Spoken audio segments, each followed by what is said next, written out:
आज हम आपको भोलेनाथ शिव शंकर के ऐसे चमत्कार के बारे में बताने जा रहे हैं जिसके बारे में सुनकर आपकी भी आंखों में आंसू आ जाएंगे कि कैसे भोलेनाथ शिव शंकर अपने भक्तों की रक्षा करते हैं। लेकिन इसके लिए भक्त का अपने भगवान पर अटूट विश्वास होना चाहिए और सच्चे मन से उन्हें पुकारना चाहिए। ऐसे भक्त के लिए भगवान सृष्टि के नियम तक बदलने के लिए तैयार रहते हैं। तो आइए दोस्तों, आपको सुनाते हैं उस भक्त की कहानी। लेकिन उससे पहले अगर आपने हमारे चैनल को सब्सक्राइब नहीं किया है तो अभी सब्सक्राइब कर लें।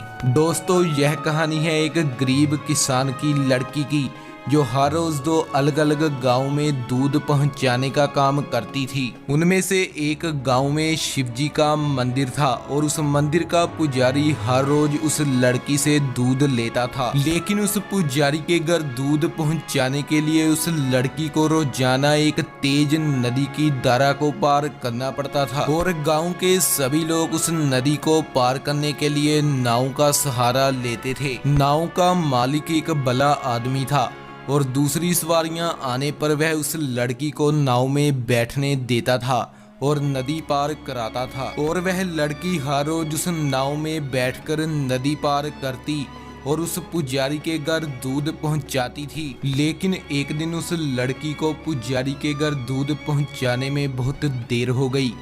वह पुजारी हर रोज उसी दूध के साथ भगवान शिव का अभिषेक करता था। उस लड़की के देरी से आने के कारण पुजारी अत्यंत क्रोधित हो गए और कहा कि अब इस दूध का मैं क्या करूं। लेकिन उस लड़की ने बताया कि पुजारी जी, मैं तो अपने घर से सही समय पर ही निकली थी, लेकिन उस नदी में एक ही व्यक्ति नाव चलाता है और उस नाव के इंतजार में मुझे देरी हो गई। इस बात को सुनकर भी पुजारी जी को उस लड़की पर दया नहीं आई और उन्होंने कह दिया कि लोग तो भगवान शिव का नाम जपते हुए बड़े बड़े समुंदर पार कर लेते हैं और तुमसे एक छोटी सी नदी नहीं पार हो सकी। यह बात सुनकर वह लड़की बहुत ही आश्चर्यचकित रह गई और उसने भगवान शिव के आगे प्रार्थना की और उस लड़की ने भगवान शिव से कहा कि मेरी नदी पार करने में सहायता करें।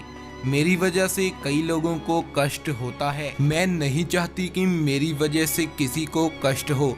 यह कहकर वह लड़की वहां से चली गई और उसके बाद वह लड़की हर रोज सुबह ठीक समय पर पुजारी के घर दूध पहुंचाने लगी। यह देखकर पुजारी भी दंग रह गया और पुजारी जी ने उस लड़की से कहा कि अब तुम बिल्कुल भी देरी नहीं करती, लगता है नदी में और भी नाव वाले आ गए हैं। और फिर वह लड़की बोली कि नहीं पुजारी जी, अब तो मुझे नदी पार करने के लिए नौका की जरूरत ही नहीं पड़ती। यह सुनकर पुजारी जी भी दंग रह गए और उन्होंने उस लड़की से कहा कि तो फिर क्या तुम नदी को उड़कर पार करती हो। इस पर उस लड़की ने कहा कि नहीं पंडित जी, आपने ही तो कहा था कि भगवान शिव का नाम जपते हुए बड़े बड़े समुद्र पार किए जा सकते हैं, इसीलिए मैं भगवान शिव का नाम जपते हुए नदी पर चलकर इस पार आ जाती हूँ। यह बात सुनकर पुजारी जी हंसने लगे और कहा कि चलो तुम मुझे भी दिखाओ कि तुम नदी कैसे पार कर लेती हो। जिस कारण वह दोनों नदी की तरफ चलने लगे। नदी के पास पहुंचकर उस लड़की ने भगवान शिव का नाम जपना शुरू कर दिया और नदी पर चलने लगी। यह देखकर पुजारी जी के होश उड़ गए और फिर जब पुजारी जी ने पानी में पांव रखा तो वह नीचे गिर गए, जिस कारण वह लड़की हंसती हुई बोली, लगता है आपने भगवान शिव का नाम नहीं जपा, इसी कारण आपके सभी कपड़े भीग गए।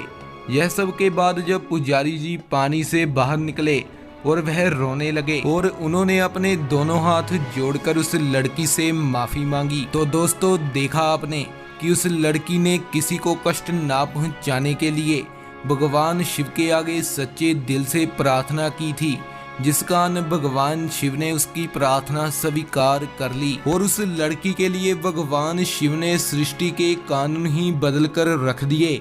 इसी के साथ अगर आप भी हो महाकाल के सच्चे भक्त तो इस वीडियो को लाइक, शेयर और चैनल को सब्सक्राइब करें और नीचे दिए गए कमेंट बॉक्स में जय महाकाल लिखना ना भूलें।